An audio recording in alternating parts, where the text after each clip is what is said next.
बंदीगरों ने कहा। तब फिर जबरदस्ती सीता के हाथ का जयमाल उस राजा के गले में डलवा दिया जाएगा। सीता नहीं चाहेगी तब भी डालना पड़ेगा। अब बताना अन्याय होने जा रहा है कि जबरदस्ती बंदीगरों ने कर दिया कि त्रिभुवन जय समेत भय देही बिनहि बिचारी परहि हठी तेरी बिनहि बिचारी। बिना किसी बिंदु पर विचार किए हठ हठ पूर्वक सीता का जयमाल उसके गले में डलवा दिया जाएगा, जो धनुष तोड़ देगा। अन्याय है कि नहीं? सभा में कोई नहीं बोला। भारत की बेटी के साथ अन्याय होने जा रहा है। सीता बच्ची है, थोड़ा संकोच है, अदब है, लिहाज है। माता सुनैना उठ के खड़ी हो गई।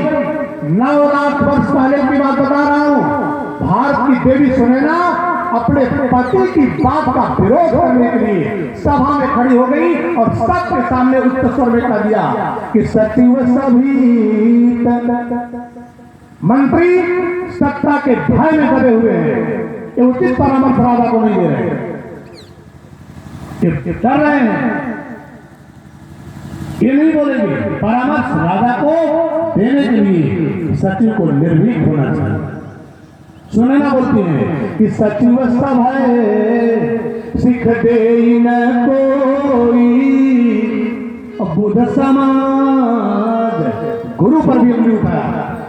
इधर सचिव बैठे हैं, कैबिनेट लगी है, ये उनके परामर्श नहीं दे रहे हैं। इधर प्रभु लोग बैठे हैं, संत रावण विद्वान बैठे हैं। इन सब के होते हुए एक अनुचित कार्य होने जा रहा है। इधर से जनक और उनके मंत्रिपरिषद के लोग मौन हैं, इधर पंडित विद्वान संत भी मौन हैं।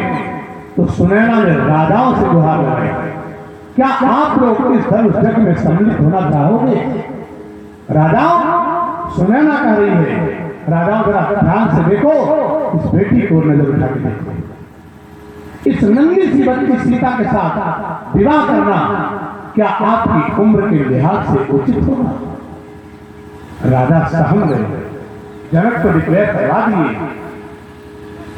कि सोई पुरानी को दंड कठोरा, राज समाज आज दुई तोरा।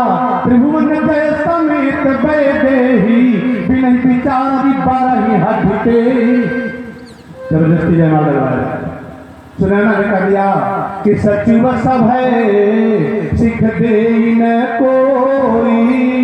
बेकारा के मंत्री जो बैठे हैं राजा के, इतना भयभीत है राजा से कि उसकी परामर्श राजा को नहीं दे रहे हैं। सचिव सब है सिख दे न कोई और बुध समाज बड़ा अनुचित होई।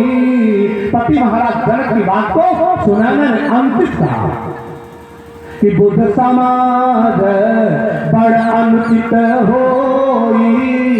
तो जिनके कछु विचार मन माही। राजाओं की ओर नजर उठा सुनैना ने कहा, इधर से पंडित जी लोग सदानंद जैसे संत भी मौन है राजा के गलत निर्णय पर। इधर से मंत्रिपरिषद सचिव भी मौन है। क्या आप राजाओं से मैं पूछती हूँ, क्या सीता जैसी बेटी के साथ विवाह करना आपके लिए उचित है? जरा सीता को निहार के देखो, तो समझदार विचारवान राजा थे, तो सीता को देखे अफसोस हुआ उनको, हम गलती किए यहाँ आ गए, हमें जनकपुर के धनुष यज्ञ में आना ही नहीं चाहिए।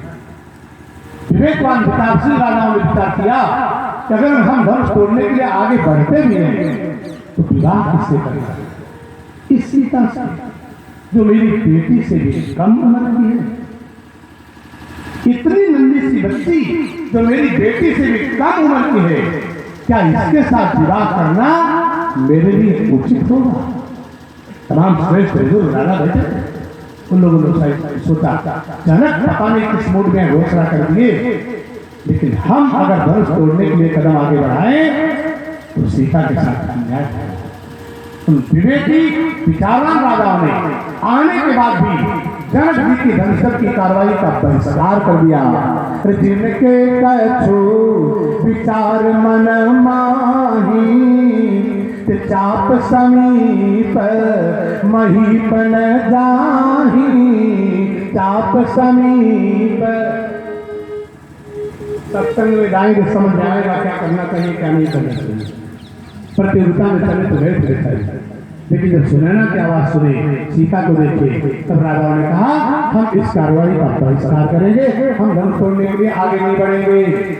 रुक गए हो, आपसे भी निवेदन करूंगा, अगर आप धनुष की कथा में पहुंचे हैं संयोग से आज, तो जनकपुर में उपस्थित हुए आए हुए विवेकी विचारवान राजाओं से हम आप सीखें।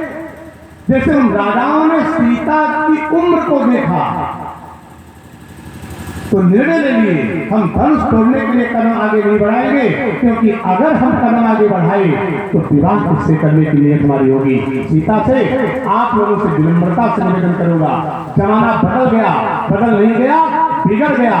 पहले किसी के यहाँ गृह प्रवेश होता था तो सुंदरकांड अखंड रामचरितमानस होता था, सप्तमी रुद्राभिषेक होता था। पहले किसी के यहाँ बेटे की शादी तिलक होता था तो रामचरितमानस अखंड पाठ होता था या कीर्तन होता था, धार्मिक उसका आयोजन होता था। अब गृह प्रवेश है, पुत्र जन्मोत्सव है, वर्षगांठ है, एनिवर्सरी है, तिलक है, शादी है, ऑर्केस्ट्रा का नाच होता है।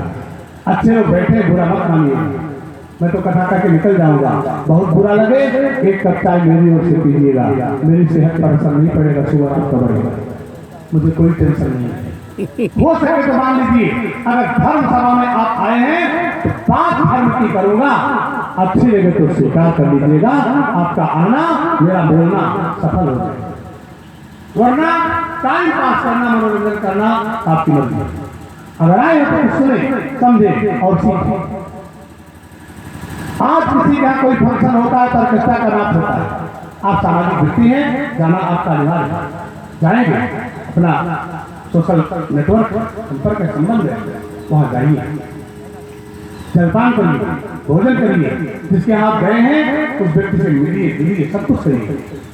लेकिन जब कोई आपको जबरदस्ती ऑर्केस्ट्रा के महफिल की ओर ले जाना चाहे तो दूर से आप जरा कल्पना करिएगा, जो बेटी इस स्टेज पर नाच रही है तो हमारी बेटी से भी कम उम्र की है।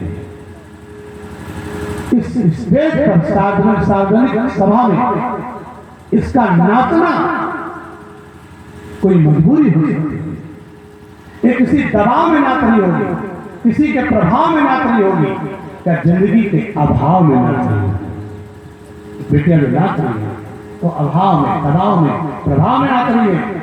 आपसे विनती करूंगा विनम्रता से, उस बेटी को देखिए जो आपकी बेटी से कम उम्र की, समाज की, किसी परिवार की, किसी घर की हमारी बेटी जैसी बेटी है, उसको देख करके, उसकी अवस्था उम्र को देख करके आप संकोच करिए, ये हमारी बेटी से भी कम उम्र की बेटी है, इसका नाच देखना हमारे लिए उचित नहीं है। ये किसी अभाव में, किसी दबाव में, किसी प्रभाव में इस बेटी का नाचना इसकी मजबूरी हो सकती है, लेकिन इसका नाच देखना हमारी कोई मजबूरी नहीं है। इसलिए हम यहाँ से वापस जाएंगे, हम इस बेटी का नाच नहीं देखेंगे। थोड़ी देर के लिए आप विचार करिए, किसका नाच देखते हैं, वो भी समाज की बेटी है, हमारे जैसे परिवार का किसी की बेटी है, कुछ नहीं। आप वहां से बाहर, आपके मन में क्वेश्चन होगा, पंडित जी क्या कह रहे, हमारे सोचने से ये बुराई खत्म हो जाएगी, समाज सुधर जाएगा? नहीं, लेकिन आप अपने को तो संभाल सकते हैं, समाज को अपनी ठीक कर सकते, पूरा अगर तो अपने को तो संभाल सकते हैं। स्वच्छ भारत अभियान चल रहा है, पूरे गांव मोहल्ले को आप नहीं ठीक कर सकते, अपने घर को तो साफ कर नहीं सकते। एक नन्ही सी मोमबत्ती जब कहीं जलती है ना तो पूरी धरती के अंधेरे को मिटाने की गारंटी नहीं देती, लेकिन इतना भरोसा रखती है कि जहां मैं टिमटिमाऊंगी अपने पास अंधेरे को आने नहीं दूंगी। छोटी सी मोमबत्ती, एक नन्हा सा रातरानी या चमेली का फूल जब किसी कैंपस पे मिलता है तो पूरे गांव या मोहल्ले को महकाने की गारंटी नहीं देता है, लेकिन इतना दावा रखता है वो रातरानी का फूल कि जहां मैं खड़े जाऊंगा, मेरे नजदीक जो आ जाएगा उसको खुशबू से भर दूंगा मैं, इतना तो कर ही सकता। एक गांव में आग लगी, फायर ब्रिगेड आया, तमाम लोग आग बुझाने की कोशिश की, आग बुझ नहीं रही थी। एक बुजुर्ग ने देखा एक छोटी सी चिड़िया है, ध्यान से सुनिएगा, हो सके तो चिड़िया बन जाइएगा समाज को सुधारने के लिए। इस समाज में भ्रष्टाचार की आग लगी है, बुराइयों की आग लगी है। आप चिड़िया की तरफ से कोशिश करिए, आप बुझे कि ना बुझे आपकी जिम्मेदारी नहीं, लेकिन प्रयास करेंगे आपको आत्मसंतोष होगा। कोशिश तो करिए। एक नाली में पानी बहुत तेज बह रहा है, आप रोकना चाहते हैं, आपके पास फावड़ा टोकरी मिट्टी का डाल करके नाली के पानी